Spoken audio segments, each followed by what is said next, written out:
So starting with the first one, entrepreneurship is not the same thing as general business. It's different from social entrepreneurship, we believe, and it may be supported by creativity and innovation, but it's far beyond that.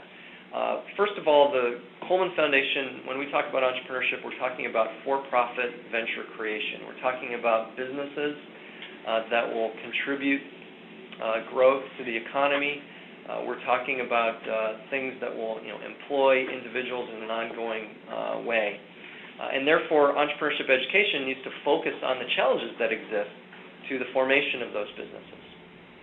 And the businesses themselves can be located across the economy. And we really value the Main Street businesses, the smaller local businesses, community anchors, every bit as much as the high-growth gazelles. There tends to be a lot of focus on high growth, on high technology, on creative, innovative business forms, but very legitimately, equally as important are those Main Street businesses. Also, the current definition of social entrepreneurship that has fed a lot of growth in the field to us still remains a little unclear. And it's difficult to really ascertain what social entrepreneurship means.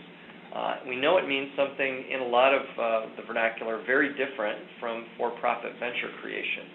So while we certainly don't discourage the study of social entrepreneurship, the Fellows Program is primarily geared towards for-profit venture creation. And finally, creativity and innovation are finding their way into many entrepreneurship programs, and they have a relevance in self-employment education, but only as a tool towards business creation and business growth. Creativity and innovation are not ends in themselves. Joe, do you want to elaborate on any of these points? Yeah, I was going to jump in here.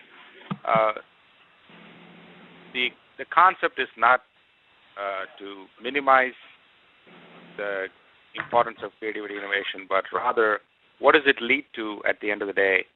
And in terms of profit venture creation or for-profit venture creation, the foundation really looks at self-employment as a key aspect of that. So it's not necessarily high-growth gazelles or the high-tech companies that can go IPO in a few years, but what are some of the things that the students can do in the local economy? And a lot of those, at least from the foundation's perspective, there may be some gazelles that may come out of it, but a lot of self-employed artists, self-employed individuals is how they enter the career as an entrepreneur. And so there is a lot of pushback, I think, in terms of how we put everything on innovation. Well, innovation is what creates new industries. But what I think the foundation is saying is, well, that may be true, but we need to look at how the practical side of this is playing out, and what is the outcome of doing all this in your classroom. So that I hope crystallizes what this is about.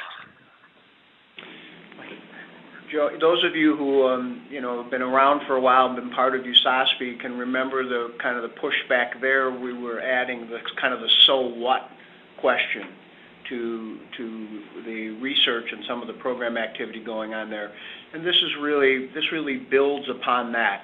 We're asking each of us to answer the so what question, and whatever we're engaged in, to be able to come up with the impact to those Main Street businesses and that business formation.